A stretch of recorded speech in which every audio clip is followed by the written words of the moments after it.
मनुष्य को कर्म पर ध्यान देना चाहिए, फल की चिंता नहीं करनी चाहिए। मनुष्य को अपने कर्मों की पूरी निष्ठा से करना चाहिए, बिना फल की इच्छा किए। आत्मनियंत्रण, मन पर नियंत्रण रखना, क्रोध को त्यागना और बुद्धि का सही उपयोग करना आवश्यक है। व्यक्ति को स्वयं पर विश्वास रखना चाहिए और निरंतर अपने लक्ष्यों के लिए प्रयास करना चाहिए। जीवन की कठिनाइयों से घबराना नहीं चाहिए, बल्कि ये मानना चाहिए कि जो भी हो रहा है वह मेरे अच्छे के लिए ही हो रहा है। व्यक्ति को अपने गुणों और कमियों को पहचान कर अपने व्यक्तित्व का निर्माण करना चाहिए। भविष्य की चिंता करने के बजाय वर्तमान समय में पूरी तरह से जीना चाहिए। समाज के कल्याण के लिए अनासक्त होकर कार्य करना एक बुद्धिमान व्यक्ति का धर्म है। कर्म वह फसल है जो व्यक्ति को हर हाल में काटना ही पड़ता है, इसलिए हमेशा अच्छे बीज बोएं ताकि फसल भी अच्छी होए। कभी भी अपनी हार मानने से पहले एक आखिरी प्रयास जरूर कर लेना चाहिए। उस समय आपके प्रयास के साथ साथ आपका अनुभव भी आपका साथ देगा और आप जरूर सफल होंगे। वक्त निकाल कर इंसान को भगवत गीता जरूर पढ़ना चाहिए। इससे इंसानों की परेशानियों का हल होता है जो किसी और के पास नहीं होता है। कुछ पाना है तो स्वयं पर भरोसा कीजिए। सहारे कितने भी सच्चे हो और अच्छे हो, साथ छोड़ ही जाते हैं। कभी भी अपनी हार मानने से पहले आखिरी प्रयास जरूर करें। गीता में लिखा है, जब इंसान की ज़रूरत बदल जाती है तब इंसान की बात करने का तरीका भी बदल जाता है।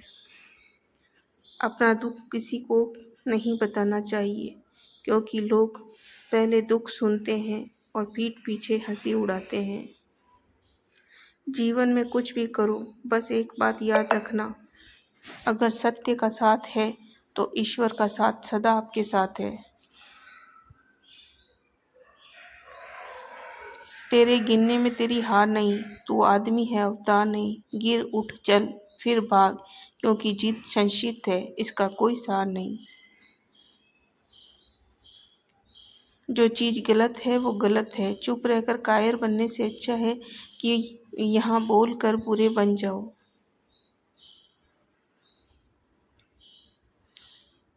कोई आपके साथ कितना भी बुरा व्यवहार करे, कभी भी अपने स्तर से नीचे न गिरे। शांत रहो, मजबूत रहो और दूर तक चलो। फिर से प्रयास करने से मत घबराना, क्योंकि इस बार शुरुआत शून्य से नहीं, अनुभव से होगी।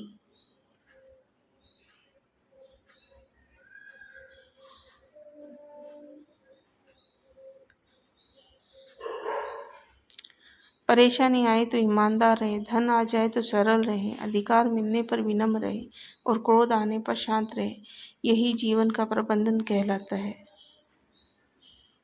वह सब कुछ करो जो तुम्हें करना है, लेकिन लालच से नहीं, अहंकार से नहीं, वासना से नहीं, ईर्ष्या से नहीं। प्रेम, करुणा, नम्रता और भक्ति के साथ करो। जो भगवान के भक्त होते हैं वह भगवान को अति प्रिय होते हैं। भक्ति का अर्थ केवल पूजा अर्चना नहीं, बल्कि मन, वचन, कर्म से भगवान के प्रति समर्पण रहना है। जो अच्छा लगे उसे ग्रहण करो, जो बुरा लगे उसका त्याग करो, फिर चाहे वह विचार हो या कर्म हो या मनुष्य। जो मानव अपनी निंदा सुन लेता है वह सारे जगत पर विजय प्राप्त कर लेता है।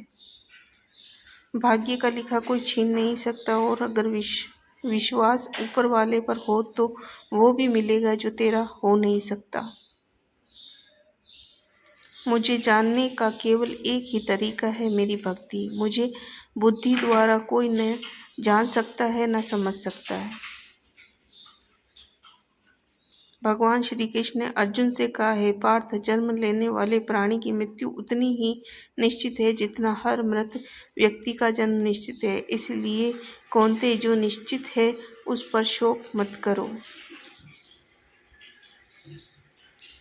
मूर्ख को जवाब मत दो, ज्ञानी को ठुकराओ मत, अच्छे को जानो मत, बुरे को अपनाओ मत। मेरा तेरा, छोटा बड़ा, अपना पराया मन से मिटा दो, फिर सब तुम्हारा है, तुम सबके हो।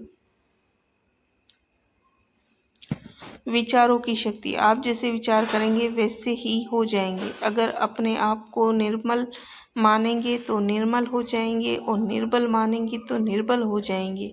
इसलिए अपने आप पर विश्वास करो, समर्थ बनो और आगे बढ़ो।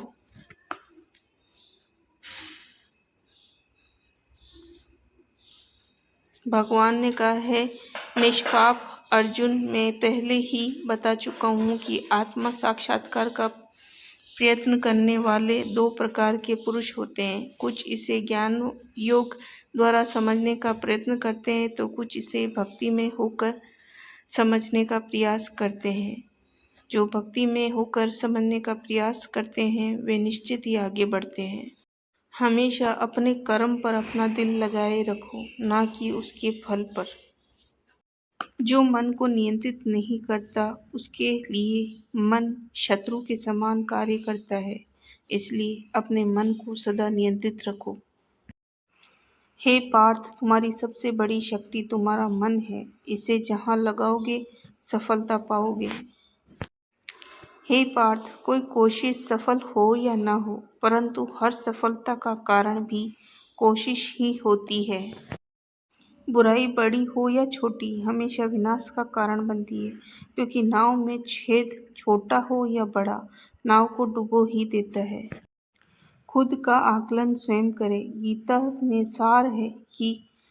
गीता में उपदेश दिया है कि मनुष्य को पहले खुद का आकलन करना चाहिए और खुद की क्षमता को जानना चाहिए, क्योंकि मनुष्य को अपने आत्मज्ञान की तलवार से काटकर अपने हृदय से अज्ञान के संदेह को अलग कर देना चाहिए। जब तक मनुष्य खुद के बारे में नहीं जानेगा तब तक वह उसका उद्धार खुद नहीं कर सकता। हर इंसान स्वयं का उद्धार खुद भी कर सकता है यदि वह अहंकार और घमंड ना करे अपने ज्ञान पर, अपनी किसी भी बात पर। श्री कृष्ण कहते हैं, धर्म चाहे जो भी हो, अच्छे इंसान बनो। हिसाब हमारे कर्म का होगा, धर्म का नहीं। जो आने वाला कल होगा वो हमेशा गुजरे हुए कल से बेहतर होगा। यही एक सोच आपको जीवन में कभी भी निराश नहीं होने देती है।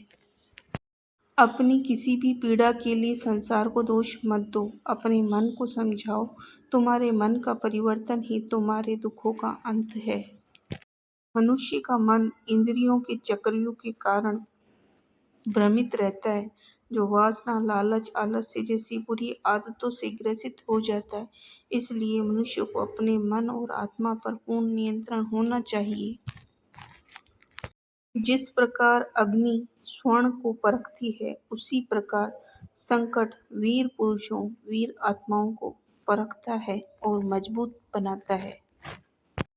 जो सदैव सब पर संदेह करता है उस व्यक्ति के लिए प्रसन्नता ना के बराबर होती है, ना ही वह कहीं और सुख पा सकता है। ज्ञानी व्यक्ति ज्ञान और कर्म को एक रूप में ही देखता है, वही सही मायने में कर्म का सही पालन कर सकता है। भगवान वहाँ नहीं जहाँ सिर्फ हम प्रार्थना करते हैं, भगवान वहाँ भी है जहाँ हम पाप करते हैं। हर क्षण हर वक्त भगवान हमें देख रहा है। अगर आप उन बातों परिस्थितियों की वजह से चिंतित हो जाते हैं जो आपके नियंत्रण में नहीं है, तो इसका परिणाम समय की बर्बादी और भविष्य का पछतावा है और कुछ नहीं। जो आप दूसरों को देते हैं वही हमें वापस मिलता है, फिर चाहे वो सम्मान हो या धोखा। जल्दबाजी में किया गया विश्वास और मेहनत के बिना लगाई गई आस, इन दोनों का परिणाम धोखा ही होता है। मनुष्य अपने विश्वास से निर्मित होता है, जैसा वो विश्वास करता है वैसा ही वह बन जाता है। व्यर्थ की चिंता और भय एक ऐसा रोग है जो आपको धीरे धीरे छिन्न भिन्न कर देता है। इसलिए चिंता करने में अपना समय बर्बाद ना करें। ये एक रोग है जो आपको धीरे धीरे नष्ट करता है। वीडियो कैसी लगी? लाइक शेयर करें, सब्सक्राइब ज़रूर करें।